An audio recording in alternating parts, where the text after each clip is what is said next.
नमस्कार। चुनावी समर में आप लोगों का स्वागत है। उत्तर प्रदेश में विधानसभा चुनाव से पहले राजनीतिक दलों का एक दूसरे पर प्रहार करने का सिलसिला जारी है।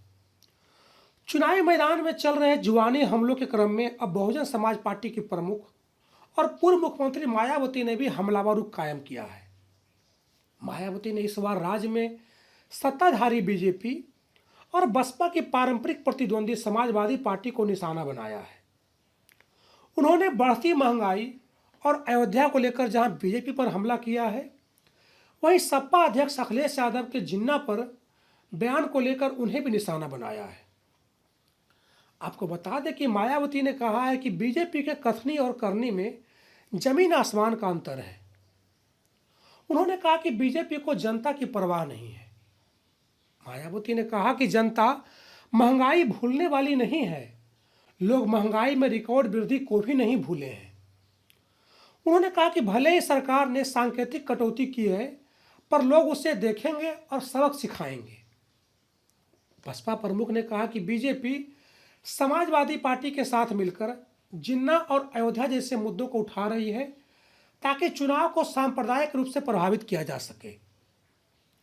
उन्होंने कहा कि बसपा को उम्मीद है कि लोग इसे देखेंगे कि सपा और बीजेपी दोनों की सांप्रदायिक और जातिवादी मानसिकता है और वे एक दूसरे की मदद करते हैं।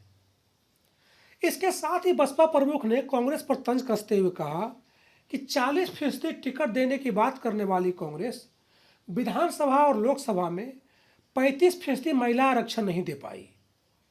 उन्होंने कहा कि ये जिन राज्यों में चुनाव है वहीं ऐसी घोषणा कर रही हैं। उन्होंने कहा कि कांग्रेस के पास कोई जनाधार नहीं है। वहीं मायावती ने एक बार फिर कहा कि बीएसपी किसी के साथ चुनावी समझौता नहीं करेगी। उन्होंने कहा कि हम अपने बूते चुनाव लड़ेंगे। इसके साथ ही मायावती ने कहा कि हम समाज के हर वर्ग के लोगों को एक साथ लाने के लिए समझौता कर रहे हैं और यह गठबंधन अस्थायी है। इस तरह मायावती ने भाजपा, समाजवादी पार्टी सहित कांग्रेस के खिलाफ जोरदार हमला बोलते हुए साफ साफ कहा है कि इन तीनों दलों ने मिलकर सिर्फ जनता को धोखा देने का काम किया है। वैसे जिस तरह से उन्होंने भाजपा खिलाफ हमला बोलते हुए बताया है कि भाजपा की कथनी और करनी में बहुत अंतर है, वह जग जाहिर है और जनता भी इस बात को भली भांति समझती है। ऐसे में इस चुनाव में जनता किस तरह पर भरोसा जताएगी, यह देखना दिलचस्प होगा। धन्यवाद।